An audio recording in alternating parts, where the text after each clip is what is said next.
আমার দেশের সচেতন নাগরিকগণ। ক্ষমতায় গেলে ৫ বছরে দেশে ১ কোটি সম্মানজনক কর্মসংস্থান তৈরি করবে এনসিপি। ১৬ বছর বয়সে করা হবে ভোটার, পূর্ণ বেতনে পিতৃত্বকালীন ছুটি হবে ১ মাস। নির্বাচনে জয়ী হয়ে সরকার গঠন করলে এসব বাস্তবায়ন করে দেখানোর প্রতিশ্রুতি দিয়েছে জাতীয় নাগরিক পার্টি এনসিপি। ব্যাকওয়ার্ড লিঙ্কেজটাকে আরেকটু বেটার করতে পারি। দল গঠনের বছর পার না হতেই সামনে জাতীয় নির্বাচন। তরুণদের দল হিসেবে পরিচিত এনসিপি এই নির্বাচনে আলোচনায় থাকা অন্যতম দল।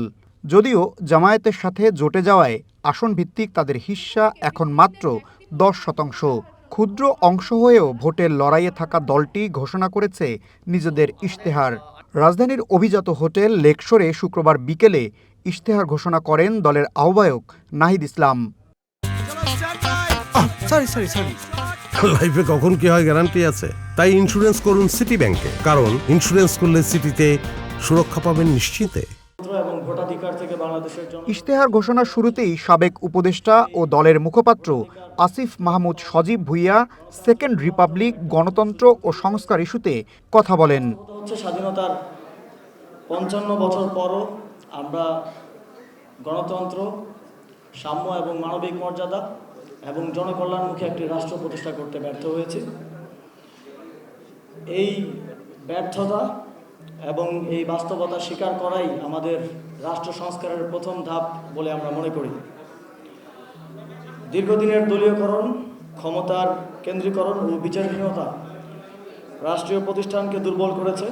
এর ফলে নাগরিক অধিকার সংকুচিত হয়েছে এবং শাসন ব্যবস্থায় জবাবদিহিতা ভেঙে পড়েছে, যার পরিণতি ছিল একটি ফ্যাসিবাদী কাঠামোর উত্থান। শিক্ষা, স্বাস্থ্য, অর্থনীতি ও নারীর ক্ষমতায়ন নিয়ে দলের নেতারা ইশতেহার কিভাবে বাস্তবায়ন করবেন তা তুলে ধরেন। ব্যবসাগুলো কিন্তু ইনসেনটিভ চায় না, ওরা যেটা চায় যে বিদ্যুতের অ্যাভেলেবিলিটি আছে কিনা, গ্যাসের অ্যাভেলেবিলিটি আছে কিনা, এই পয়েন্টগুলো কিন্তু ওরা অনেক বেশি চায়। তারপর কাস্টমস অ্যান্ড লজিস্টিক্সের সাপোর্টগুলো ওরা ঠিকভাবে পাচ্ছে কিনা, কার্যকর ওয়ান স্টপ সার্ভিসগুলো পাচ্ছে কিনা, এমন কর নিশ্চয়তা পাচ্ছে কিনা। আমরা এই পয়েন্টগুলোতে ব্যবসায়ীদেরকে ফুল ফ্লেজেড বেনিফিট দিতে চাই। অন্য রাজনৈতিক দলগুলোর ইশতেহারের সাথে বড় পার্থক্য ছিল দুটি বিষয়ে: পিতৃত্বকালীন ছুটি ১ মাস ও ১৬ বছরে ভোটার করার বিষয়টি। সকল প্রতিষ্ঠানে পূর্ণ বেতনে ৬ মাসের মাতৃত্বকালীন ছুটি এবং ১ মাসের পিতৃত্বকালীন ছুটি বাধ্যতামূলক করার জন্য এনসিপি তার ইশতেহারে উল্লেখ করছে।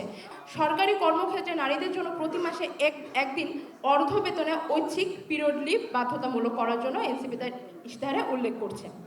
ইশতেহার ঘোষণার শুরুতেই দলের আহ্বায়ক নাহিদ ইসলাম বলেন, গণঅভ্যুত্থানের সরকার হলেও জন আকাঙ্ক্ষা পূরণ করা যায়নি। নিজে সরকারে থেকেও সব কাজ করতে পারেননি বলেও স্বীকার করেন নাহিদ। গভর্নমেন্টের ভিতরে আমাদের যে অংশীদারিত্ব থাকবে সেটাতে আমাদের প্রায়োরিটি লিস্ট থাকবে, আমরা সেগুলো সেই সরকারের ভিতর থেকে বাস্তবায়নের চেষ্টা চালাবো। যেরকমটা আমরা অন্তর্বর্তী সরকারের ভিতরে ছিলাম, আমরা অনেক কিছু চেষ্টা চালিয়েছি, অনেক কিছু অর্জন করেছি, অনেক কিছু হয়তো ব্যর্থও হয়েছি। নাহিদ ইসলাম বলেন, ক্ষমতায় গেলে জুলাই সনদ বাস্তবায়নে স্বাধীন কমিশন গঠন, ঐক্যমত্য কমিশনের সুপারিশ বাস্তবায়ন, জুলাই ও শাপলা গণহত্যার বিচার করবে এনসিপি। ইশতেহারে ঘোষণা করা হয়, মন্ত্রী, এমপি, রাজনীতিবিদ ও আমলাদের সম্পদের হিসাব প্রকাশ করবে দলটি।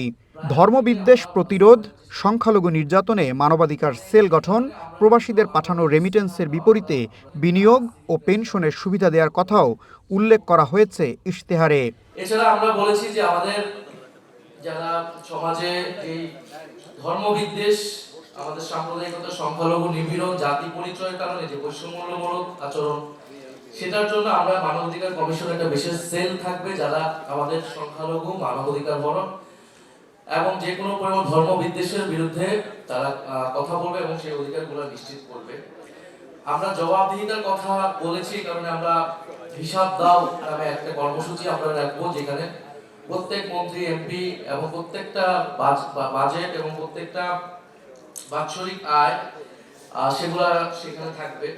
চাঁদাবাজি বন্ধে 999-এর মতো হটলাইন চালু, স্বাধীন পে স্কেল কমিশন, শিক্ষা কমিশন গঠনসহ জটিল রোগের চিকিৎসায় দেশের উত্তর ও দক্ষিণাঞ্চলকে আলাদা জোনে ভাগ করে চিকিৎসা ব্যবস্থা গড়ে তোলার পরিকল্পনা তুলে ধরেছে এনসিপি। আমরা আধিপত্যবাদ বিরোধিতার কথা বলতেছি, এটা আমাদের স্লোগান, কিন্তু আমি কিভাবে আধিপত্যবাদ বিরোধিতা করব?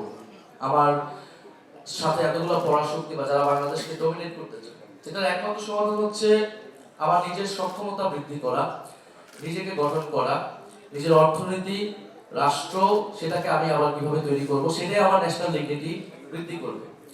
ফলে তারুণ্য এবং মর্যাদাকে প্রায়োরিটি রেখে আমরা আসলে আমাদের এই টোটাল ইশতেহারের জায়গাটা তৈরি করেছি। জোটের 10% হিস্সা নিয়ে এত সব পরিকল্পনা কি করে বাস্তবায়ন করা হবে? সাংবাদিকদের এমন প্রশ্নের জবাবে দলটির নেতারা বলেন, সরকার গঠন করে মন্ত্রণালয়ের দায়িত্ব পেলে সেখানে তারা এসব পরিকল্পনা বাস্তবায়ন করবেন। একই সাথে সংসদের ভেতরে ও বাইরে তারা চাপ প্রয়োগ করতে পারবেন। অংশীদার হিসেবে আমাদের পক্ষে যতটুকু করা সম্ভব, আমি এটা প্র্যাকটিক্যালিটির ভিত্তিতে আমরা এই স্টেজটা করেছি। এটা এমন না আমরা কোথায় পৌঁছাতে চাই, বরং এটা আমরা আসলে কতটুকু পৌঁছানো সম্ভব। ইশতিয়াক ইমন, ওয়ান নিউজ, ঢাকা।